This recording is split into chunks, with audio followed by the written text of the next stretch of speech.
میں نے آپ سے ذکر کیا تھا موسٹ ڈسٹرکٹیو 7 گناہ کون سے. لوگ سمجھتے ہیں کہ صرف یہی کبیرہ گناہ ہے، لیکن یہ کبیرہ گناہوں کی لسٹ بہت لمبی ہے. وہ میں نے شیئر بھی کی تھی آپ لوگ سے، غالباً 77 سے اوپر تھی کبیرہ گناہوں کی لسٹ جو تھی. لیکن یہ کہ اس میں جو یہ 7 ڈسٹرکٹیو کا مطلب کیا ہے کہ یہ آپ کو کہیں کا نہیں چھوڑتا. انسان کنفرم جو ہے وہ نعوذ باللہ اس میں پڑ جاتا ہے، ہدایت اس کی چھوٹ جاتی ہے پرماننٹلی. اس میں سب سے نمبر 1 کیا ہے آپ کو پتا، شرک ہے. اور شرک معافی نہ ہونے والا جرم ہے، یعنی کہ اللہ تعالیٰ کہتے ہیں میں ہر چیز معاف کر سکتا ہوں، شرک معاف نہیں کروں گا. ان کیس خدا نخواستہ کوئی شرک کر کے میرے پاس آیا ہے، دنیا میں معافی مانگ لی تو ہو جائے گی انشاءاللہ، کیونکہ ہر چیز کی توبہ موجود ہے. لیکن ان کیس آف شرک اگر وہ فوت ہو گیا تو دیر از نو معافی فار دیٹ. تو اور اس لیے کہا جاتا ہے کہ رات کو روزانہ اپنے ایمان کی تجوید کر کے سویا کریں، کلمہ ایک دفعہ پڑھ کے سویا کریں، کیونکہ آپ کو نہیں پتہ ہوتا دن میں آپ نے کوئی ایسے کلمات بول دیے یا کوئی ایسی باتیں کر دیں جو جس میں شرک کا عنصر موجود ہو، کفر کا عنصر موجود ہو. تو کلمہ ایک دفعہ رات کو ریپیٹ کر لینا چاہیے، کیونکہ رات کو آپ کی روح جو ہے، قرآن میں اللہ لکھتے ہیں کہ معلق ہو جاتی ہے، آپ کے جسم سے نکال لی جاتی ہے، یو آر ہاف ڈیڈ. تو اللہ تعالیٰ کہتے ہیں اگر میں نہ لوٹاؤں تو کیا کر لو گے؟ تو you are half dead when you sleep, کہنے کو میں اور آپ سوئے ہیں. کئی لوگ نہیں اٹھتے صبح. آپ نے شاید آپ کی زندگیوں میں اسٹوری آئی ہو کبھی کہ رات کو سویا تو صبح نہیں اٹھا، بس وہ اللہ تعالیٰ نے روح نہیں لٹائی تو بس ختم ہو گئی کہانی. دوسرے نمبر پہ ہے جی وچ کرافٹ. وچ کرافٹ از میجک. اس میں نبی کریم صلی اللہ علیہ وسلم کی بڑی واضح حدیث موجود ہے جس کا مفہوم ہے کہ جادو کرنے والا اور کرانے والا دونوں ہی کافر ہیں.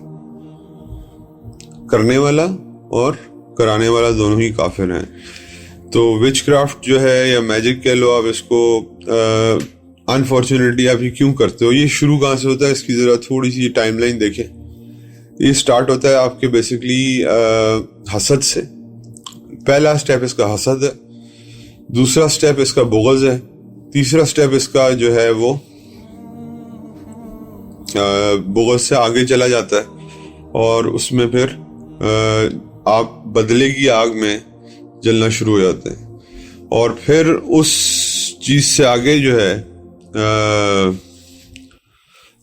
آپ پھر کسی کی کامیابی کو دیکھ کے اللہ معاف کرے اتنا اس میں چلے جاتے ہیں کہ آپ اس کے جو ہے نا بغض سے اگلا سٹیپ جو ہے وہ کینہ ہے. کینے کا مطلب، کینہ اور بغض میں مطلب فرق یہ کہ بغض میں آپ you hate someone from your heart, and کینے کا مطلب ہے کہ یو ہیٹ ہم آلسو یا her also, and you want to اس کو تکلیف بھی پہنچانا چاہتے ہیں. تو کینے سے اگلا سٹیپ جو ہے وہ پھر کئی دفعہ لوگ میجک کی طرف چلے جاتے ہیں، اور آپ کو پتہ ہے کہ کسی کی کامیابی کی برداشت نہیں ہو رہی تو اس کو اور اس کو اللہ تعالیٰ نے اس لیے اتنا شدید ناپسند کیا کیونکہ یہ اللہ کی تقدیر کے ساتھ، اللہ کے پاس یہ علم میں لوح محفوظ میں لکھا ہوا ہے کہ یہ ایسے ہی ہونا ہے، لیکن پھر بھی آپ اللہ کی تقدیر کے ساتھ چھیڑا چھاڑی کر رہے ہیں. آج آپ دیکھ لیں کتنے ہمارے ہاں ان چیزوں کی فضول قسم کی چیزیں کھلی ہوئی ہیں.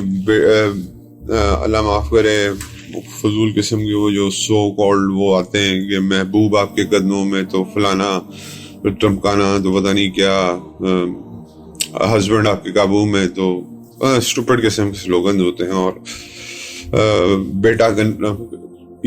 بیٹا کنفرمیشن، مطلب اس طرح کی اسٹوپڈ قسم کی یہ نہ سلوگن، اور یہ سارا کچھ ہو کس طرح رہا ہے؟ وچ کرافٹ کے تھرو، میجک کے تھرو.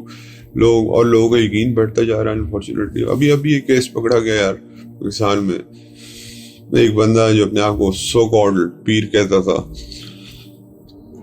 300 وومن کو اس نے پریگننٹ کیا ہے. Can you imagine? یہ ہندوؤں کے کام ہوتے تھے جو یہ پنڈت کرتے تھے نا، پنڈت، کٹر پنڈت کرتے تھے وہ. تو یہ witchcraft is a very one hell of a sin جو آپ کو کہیں کا نہیں چھوڑتی. Number 3 is killing. قتل. آپ کو پتا ہے قتل جو ہے یہ بہت بڑا گناہ ہے, اور اس کے بارے میں اللہ نے قرآن میں فرمایا بھی ہوا ہے کہ جس کی اکثر ہمارے جو مسلمز ہیں وہ کوٹ بھی کرتے ہیں کہ ایک انسان کو بچانا پوری انسانیت کو بچانا ہے.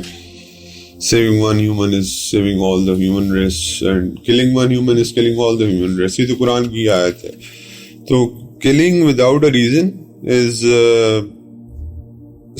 strictly جو ہے نا اللہ تعالیٰ سختی سے اس پہ. اور یہاں پہ ماشاءاللہ ہمارے ہاں کا جو قاتل ہیں وہ عام پھر رہے ہیں, اور جو عام جن لوگوں نے قتل نہیں کیے ہوئے یا جو بیچارے عام مجرم ہیں وہ اندر بند پڑے ہیں. تو جس نے چھوٹی موٹی چوری کی وہ اندر ہے, جس نے 100 قتل کیے ہوئے وہ باہر ہے. نمبر 4 is consuming ربا, سود. میں نے آپ کو پہلے بھی بتایا تھا کہ حضور صلی اللہ علیہ وسلم کی حدیث ہے 4 ٹائپس کے لوگ ربا میں آتے ہیں, جس میں ایک تو لینے دینے والا تو ہے ہی ہے, تیسرا کیا ہے جو لکھ رہا ہے اور جو اس پہ گواہ بن رہا ہے. The one who takes it, one who gives it, one who writes it, and one who is a witness to it. تو یہ آپ کا ربا, یہ چاروں لوگ جو ہیں یہ ربا کا حصہ. اب ربا کے آگے بہت ساری ٹائپس ہیں جس میں آپ آج کل پروفٹ کہہ لو, مارک اپس کہہ لو, اندر سے بس بات ہوئی ہے کان کو ادھر سے پکڑ لو ادھر سے پکڑ لو, one way or the same. تو اس کے بعد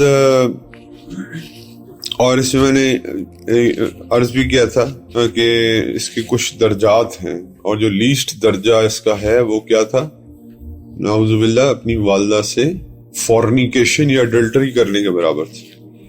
مطلب کہ لیسٹ جو ربا کا اللہ کے نبی نے درجہ بتایا ہے, it's equivalent to as you are doing a fornication اور اڈلٹری یا زنا ود یور مدر, نعوذ باللہ.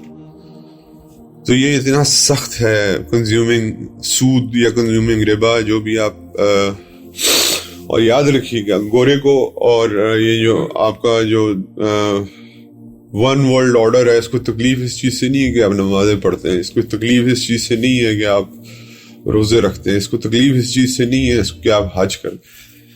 یہ آپ کے خلاف کب بولیں گے یا آپ کو کب اٹھائیں گے یا کب آپ کے جان کے دشمن بنیں گے, جس دن آپ کہیں گے کہ اسلامک فائنینشیل نظام لے کے آؤ, شریعت کو نافذ کرو, سسٹم لے کے آؤ اسلامک. اور اس میں سب سے بڑا فائنینشیل سسٹم ظاہری بات ہے ان کا تو آدھا. اب اسرائیل جو ہے, اسرائیل از دا اونلی اسٹیٹ ویئر ربا از ناٹ بین کنزیوم. پوری دنیا کو ربا پہ لگا کے خود جو ہے وہ ربا فری بیٹھے. یہودی کا یہودی سے لون لینا ربا لینا یا سود لینا از حرام,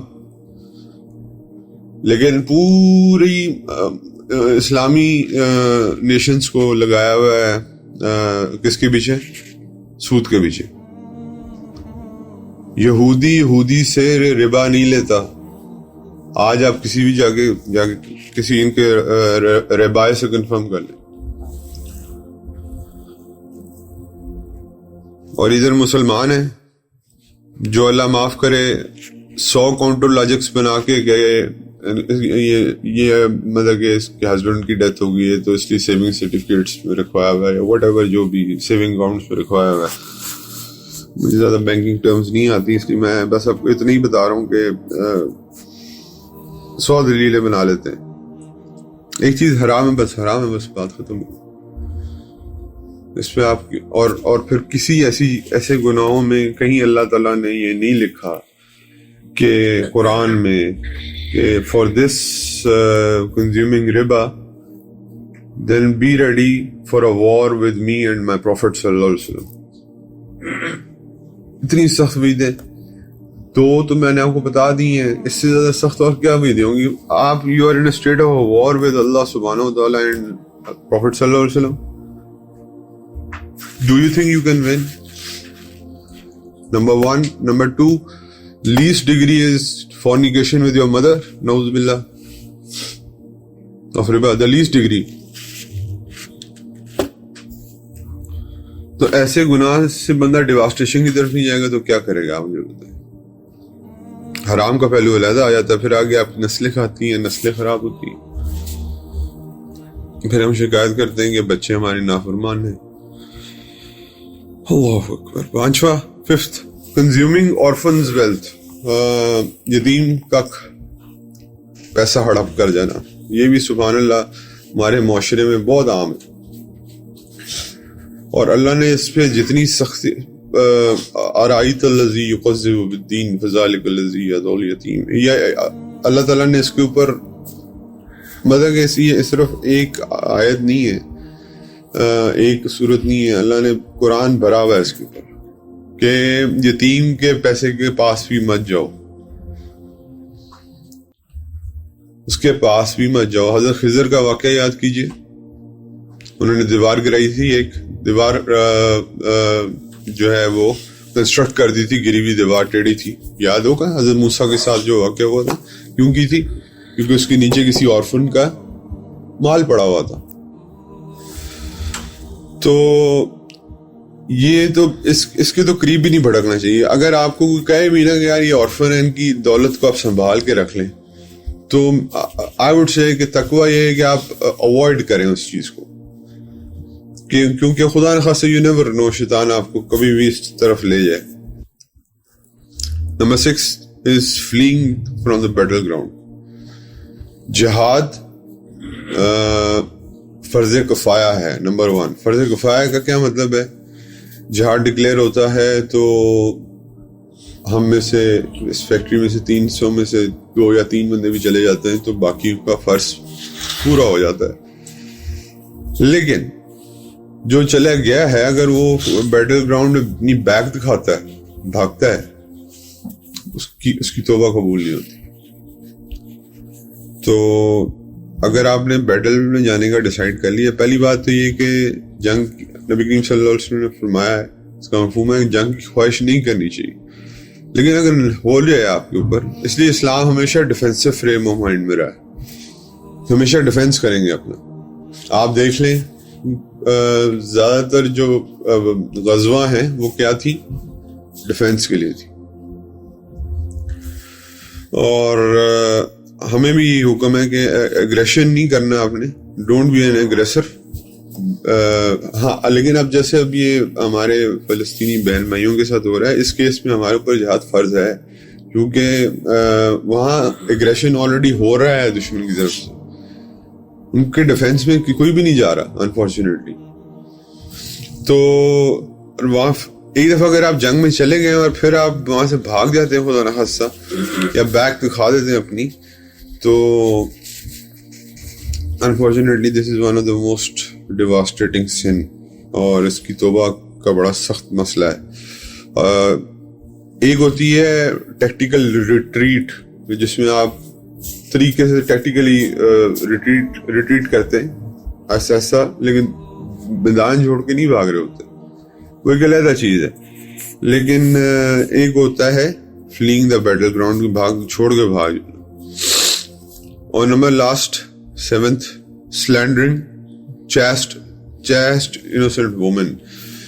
یہ بھی ہم نے حضرت اما عائشہ کے کیس میں پورا کیس پڑھا کہ کسی خاتون پہ جو معصوم ہو اس پہ تہمت لگانا جو ہے وہ سخت ڈیواسٹیٹنگ گناہ ہے, تباہ کن گناہ ہے.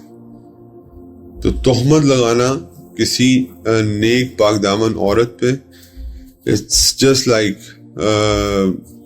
آپ اپنے آپ کو یا خدا نخواستہ کوئی بھی انسان جو ہے وہ جہنم کے کنارے پہ جا کے کھڑا ہو.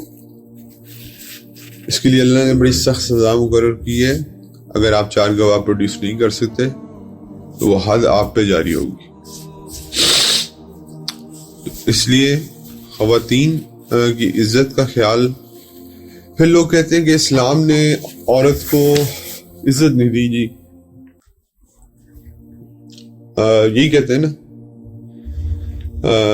آپ کو جو ہے جو ذرا تھوڑے سے لبرل مائنڈ سیٹ کے لوگ ہیں وہ یہ کہیں گے کہ بھئی عورت کو تو اسلام نے پردے میں قید کر دیا، نعوذ باللہ. ٹھیک ہے، تو ان ایڈیٹ سے بندہ پوچھے کہ اسلام نے اس ماں کو کیا درجہ دیا ہے، اس بیٹی کو کیا درجہ دیا ہے جس کو زندہ درگو کر دیا جاتا تھا پہلے، مطلب کہ الائیو کسی کو آپ قبر کے اندر ڈال دیں، اس کو اسلام نے کیا درجہ دیا ہے، مدر کو کیا درجہ دیا ہے،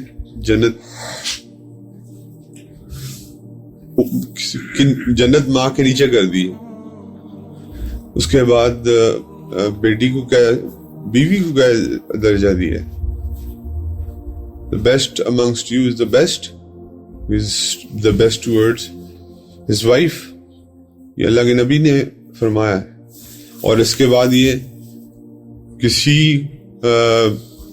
ڈونٹ سلینڈر اور چیسٹ وومن، یعنی کہ اس کی چیسٹٹی پہ، اس کی پاک دامنی پہ کبھی بھی جو ہے وہ تہمت مت لگاؤ. یہ کس نے درجات دیے ہیں؟ بیسکلی یہ جو لبرلز ہیں ان کو ایک جواب جاتا ہے یہاں سے، اور وہ یہ ہے کہ یہ تمہاری گندی نظریں جو ہیں نا، ان کی وجہ سے اس خواتین کو، بیچاریوں کو، ہماری مسلمان بہنوں کو پردے میں بند ہونے کا حکم ملا ہے، تمہاری گندی نظروں کی وجہ سے، انفارچونیٹ. تو تم لوگوں نے ان لوگوں کو کیا سمجھا ہوا ہے؟ تم لوگوں I'm sorry to use these words, but I have to say this. You need sluts, na'udhu billah, for your physical needs, but you don't need wives, paak daman wives, for your physical needs. This is the agony of our society. I'm sorry, I don't want to use these words, لیکن یہ مجھے کئی دفعہ اتنا غصہ آتا ہے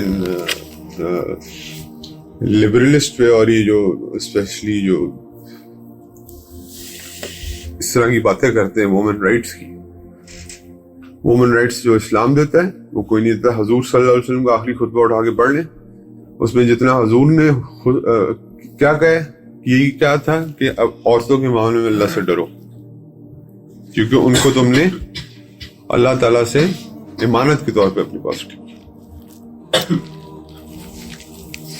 آج ہم کھلے عام کسی بھی خاتون پہ اٹھا کے، اس کی چیسٹٹی کو اٹھا کے اس پہ الزام لگا دیتے، اور which is very unfortunate. میں بس I think so I have said enough کہ اگر کسی عقل مند کو سمجھ آنی ہوگی تو آ جائے گی. اللہ تعالیٰ ہمیں ان 7 ٹائپس کے گناہ سے محفوظ رکھے، ان کے قریب جانے سے بھی محفوظ رکھے. مطلب کہ یہ ان کے گرے ایریاز میں بھی اللہ تعالیٰ ہمیں نہ لے کے جائے، کیونکہ یہ ایک ایسی چیز ہے جو ڈیواسٹیٹنگ ان دی اینڈ. اللہ آپ سب کو جزائے خیر عطا فرمائے. بہت شکریہ.